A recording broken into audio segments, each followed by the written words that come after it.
Happy Father's Day. Happy Father's Day. No. Y'all could do that on Mother's Day, but today is Father's Day. We're going to get loud. We're going to do that again. Happy Father's Day. That's what I'm talking about.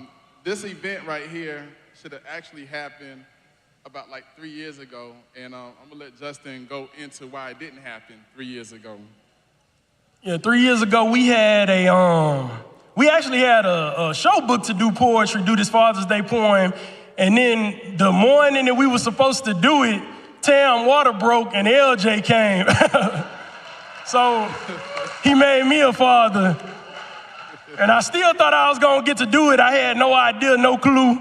So Lee ended up going do it on his own, and we were supposed to do it that next day at church. And then some of y'all may remember he ended up doing the Father's Day poem on his own at church that Sunday.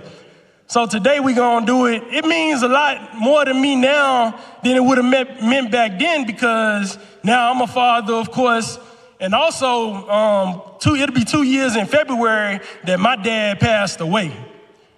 But luckily I did my portion of the poem for him and put it online before he passed a while back, so he did get to enjoy it. So, amen. Thank God for that. So I just want to say, make sure that as we go through this poem, you reflect on the various fathers and father figures in your life. Make sure that you hold them dear to you. Spend as much time as you can with them. Let them know you love them all the time, because you never know when it'll be that last time. Amen? Amen. Any man can make a baby, but it takes a father. Any man can make a baby, but it takes a father. Any man can make a baby, but it takes a father. My dad wasn't a deadbeat, he was right there in the picture. Even as far back as I can remember, I can never recall a time without my dad in the picture. He and my mother got divorced when I was 5, yet he stayed connected to me. He came to pick me up on weekends and came by the house to whoop me when I was misbehaving. The teachers called frequently. You see, I was a baby's kid. Looking at me now, you would never believe it. Smoked my grandma's cigarettes from the age of 6, yet hid the packs from her so she would stop. Destroyed some too, for I frequently got kicked out of 2 elementaries, ended up in private school. The road I was on was leading to the penitentiary. But at the age of 8, my mom sent me to live with my dad. He did not complain, he was actually happy. Said a boy should be with his dad. I learned a lot from him, some bad, most good, but it was great he was there so that I could learn something. He had a funny way to show it, but he showed me love in the best way he knew how. As a kid, as a teen, and even as a young adult, I interpreted it as fussing. Got weekly and daily lectures I recant till this day. They made me the man I am now. He said, Justin, never quit anything you start. You don't want to be a quitter, always finish what you start. And don't get a lot of credit cards like I did. Stay out of debt. That's right. The depth of the knowledge of a man who had no father. You see, his dad was killed in a car accident when he was 3, yet my dad managed to be the best father he could be for me. Right. And though I didn't like him at times, I love him today. For the man I am today, Nathan Douglas paved the way.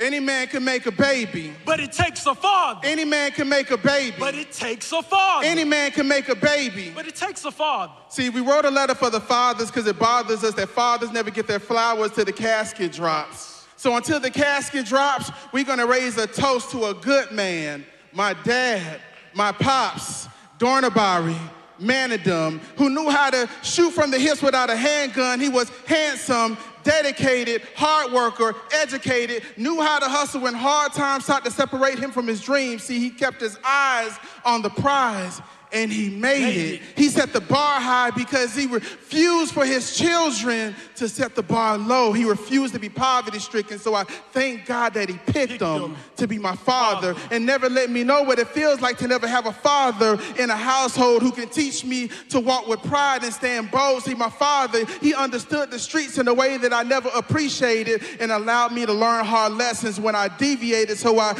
dedicate these words to the fathers who never shied away from the diapers and infant meals, who, after long hours of work, had enough energy to come home and hold their infants still. Fathers who are always around, passing the family tradition down from generation to generation. Your legacy is never lost, because for a father is more than giving materials. Being a father is spiritual, because any man can make a baby, but it takes a father to save one. Any man can make a baby, but it takes a father to embrace one. Any man can make a baby, but it takes a father to raise one.